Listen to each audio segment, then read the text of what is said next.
Well, you've got something as fun to drive and as practical as the new Ford Focus. It's really the only car you're ever going to need.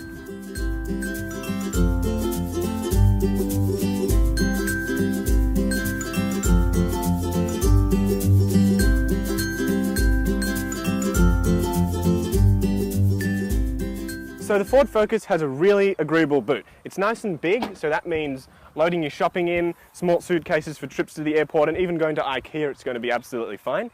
You've got fold-down seats as standard. So off the bat, you've got a 316 litre boot. It's really quite big. As I said, you can fit anything that you need, and the seats do fold down for a total boot space of 1,148 litres. So the new Ford Focus has heaps of room in the back, and that's what makes it such a practical car, especially for a family.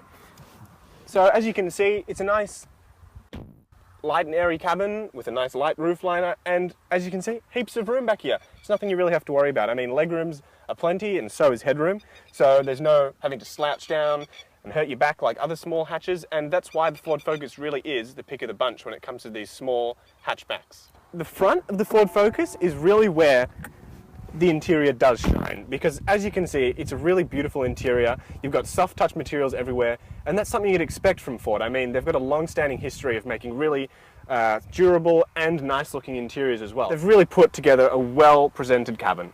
In terms of power, the new Ford Focus has quite a decent 1.6 litre engine. Now, it's not turbocharged, but it really doesn't have to be. It's got 92 kilowatts of power, 159 newton meters of torque, and a good fuel economy rating of 6.5 litres per 100 k's. And those all work together to give you a 0 to 100 time of 10.9 seconds. Setting off in the Ford Focus, we're first going to talk about livability. So this car is actually really easy to live with. It's got all the things that you'd come to expect. It's got light steering, which is really pinpoint sharp, really touchy brakes, so that means if you're going to stomp the brakes, you're going to stop, and an engine that delivers quite a bit of power, quite low down in the rev range, so you're going to go, basically, when you put your foot down. Now, something to consider is, in terms of visibility, it's actually really good, but these pillars, at some smaller junctions, they can cause a bit of a blind spot, so that's something to keep in the back of your mind. When it comes to power in the Ford Focus, you've really got quite a bit. I mean, it's only 1.6 litre 4-cylinder engine, but it's nothing to worry about. You've got 92 kilowatts and they're delivered quite low down in the rev range. That produces quite spectacular results. Now, I'm going to put my foot down and you're going to see how quick you actually go. Now, it's a suburban street, you don't want to break the speed limit, so as you can see, it knows when to drop the gears down and it knows when to give you heaps of power and when to, drive quite sedate. So it's really quite a good engine.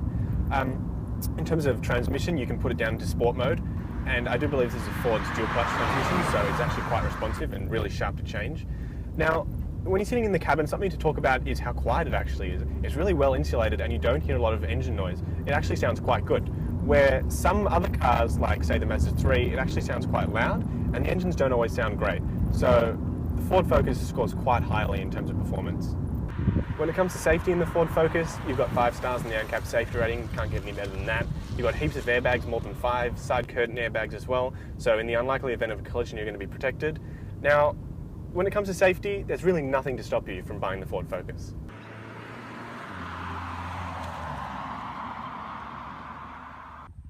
The Ford Focus, it's a really nice little hatchback. I mean, you've got heaps of practicality in terms of boot space, heaps of rear space for your passengers, and overall, it's really well put together. I mean, the cabin presents really well. It's got pinpoint sharp steering, and the brakes are really good. So overall, I'd say the Ford Focus, it's pick of the litter.